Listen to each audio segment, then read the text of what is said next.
दोस्तों नमस्ते। कैसे हैं आप?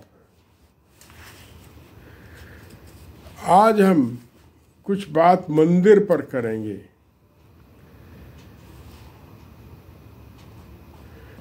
एक छोटा सा आलेख है, वह पढ़ देता हूँ। पहले तो मंदिर हमारे देश में थे ही नहीं, क्योंकि वैदिक काल में मूर्ति पूजा नहीं थी। मूर्ति के बिना मंदिर कैसा है?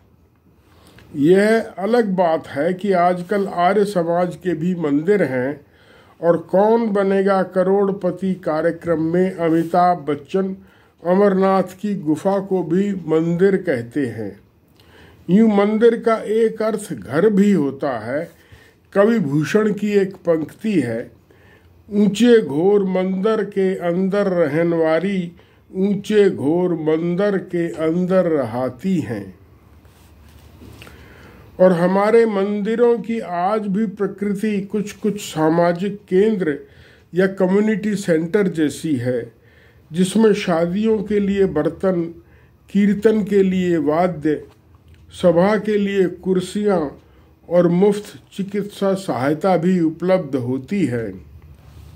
मंदिरों के साथ धर्मशाला का होना भी आम बात है, किंतु ब्राह्मणवादियों ने मंदिर के सामाजिक स्वरूप को धुंधलाकर इसे ऐसा दैवी स्थल बना दिया है जहां बैठकर वे आराम से झूठ बोलते हैं, अंधविश्वास फैलाते हैं और उदर पूर्ति तथा सम्मान पाते हैं।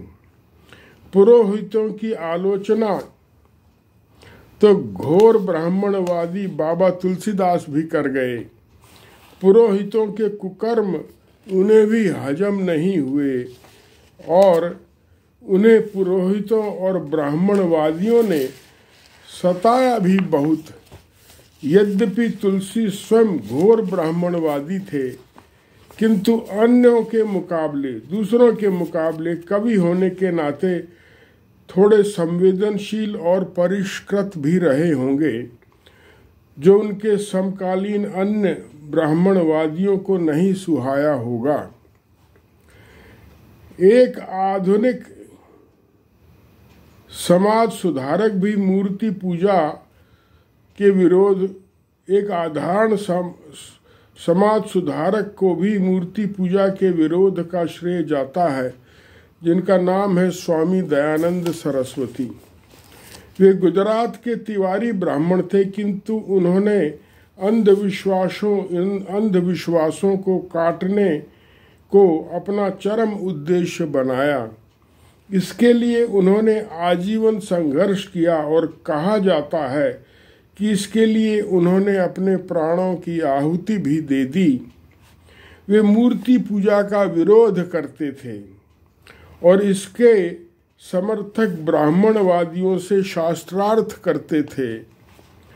वे केवल वेद को ही प्रमाण मानते थे और उन्होंने वेद की प्रतिष्ठा के सहारे देश में मूर्ति पूजा के विरुद्ध शक्तिशाली और प्रभावशाली अभियान चलाया।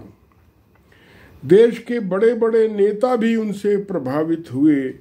उनकी पुस्तक सत्यार्थ प्रकाश मूर्ति पूजा और अंधविश्वासों के विरुद्ध तुमुल शंखनाद है। यह इतनी प्रभावी है कि आज भी ब्राह्मणवादी अपने भक्तों को इसे पढ़ने से मना करते हैं। दयानंद जानते थे कि वेदों के समय मूर्ति पूजा प्रचलित नहीं थी। भगवान की मूर्तियां वैदिक काल के बाद बननी शुरू हुई। वैदिक काल में यज्ञ ही एकमात्र पूजा अर्चना का माध्यम था। यद्यपि दयानंद को धार्मिक अंधविश्वासों और मूर्ति पूजा के विरुद्ध संघर्ष का श्रेय जाता है, किंतु जाति पाति से वे भी ऊपर नहीं उठ सके। ब्राह्मणवादी भाव उनमें भी जीवित रह गए। वे कथित शूद्रों को वेद मंत्र का अर्थ तो बताते थे, किंतु ब्राह्मणवादी परंपरा के अनुसार वेद मंत्र नहीं सिखाते थे। ब्राह्मणवादी परंपरा में शूद्रों द्वारा वेद मंत्र का उच्चारण निषिद्ध है। इसी प्रकार अंतरजातीय विवाह के संदर्भ में भी विषय में भी उनका दृष्टिकोण दकियानूसी है। जवाहरलाल नेहरू जो स्वयं प्रगतिशील नेता थे और भारत के प्रथम प्रधानमंत्री थे, उन्होंने स्वीकारा है कि इतने प्रगतिशील होते हुए भी उनमें से जातिवाद का जहर पूरी तरह गया नहीं है। ब्राह्मणवाद का अंतर पूरी तरह सड़ गया है। इससे मुक्त हुए बिना न आत्मसंधान संभव है, न जगत का निष्पक्ष संधान संभव है, और न ही यह मानना संभव है कि मंदिर एक सामाजिक केंद्र है और संभवतः शुरू में वैसा ही रहा हो, और मूर्ति पूजा तो कोरा अंधविश्वास है।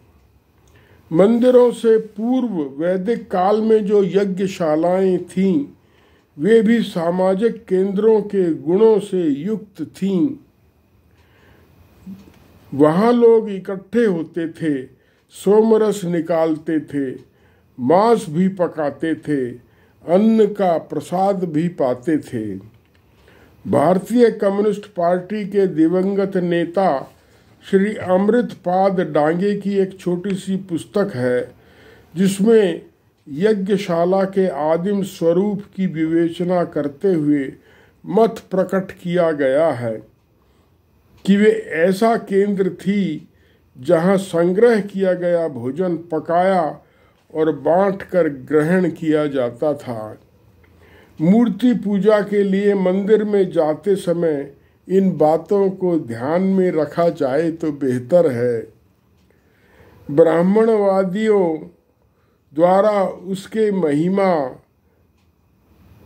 मंडन को आंख मीच कर न माना जाए। धन्यवाद।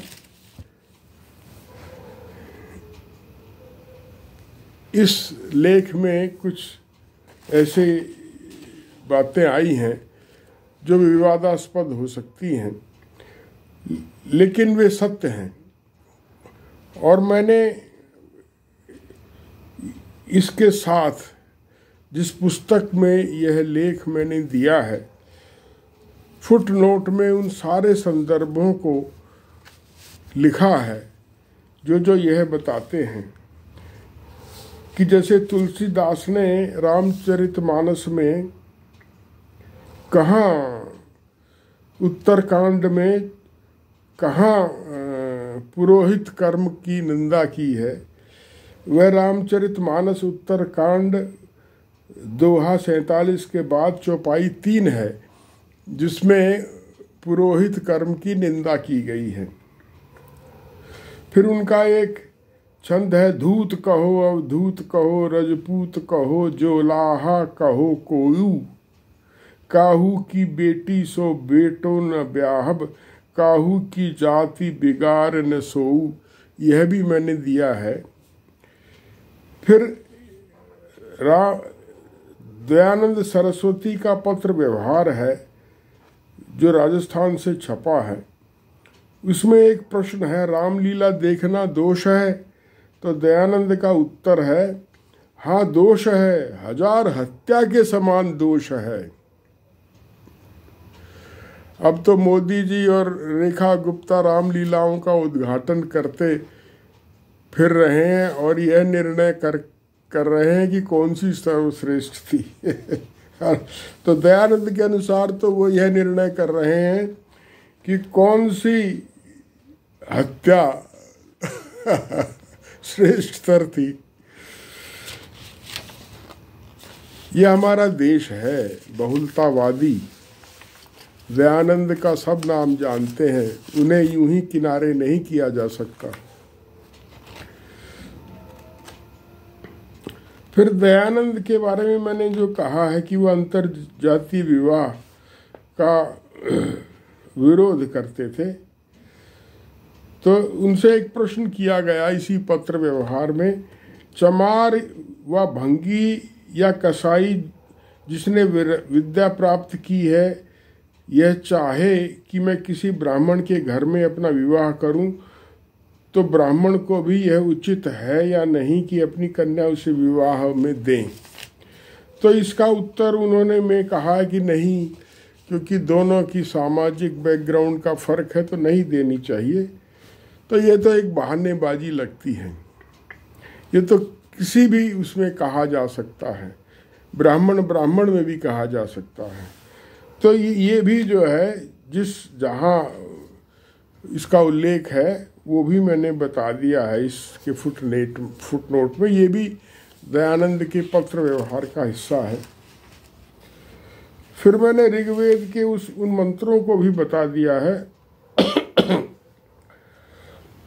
जिसमें मांस खाने का जिक्र है।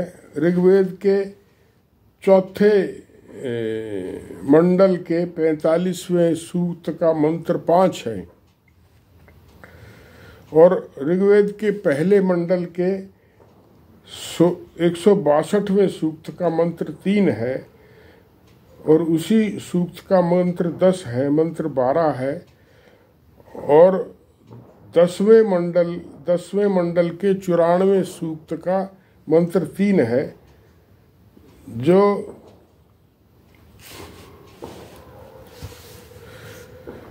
मांस खाने और पकाने का जिनमें वर्णन है।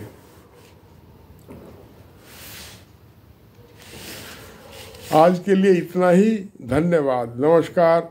उम्मीद है आपको लेख पसंद आया होगा। यह चर्चा आँख खोलने वाली लगी होगी। नमस्कार।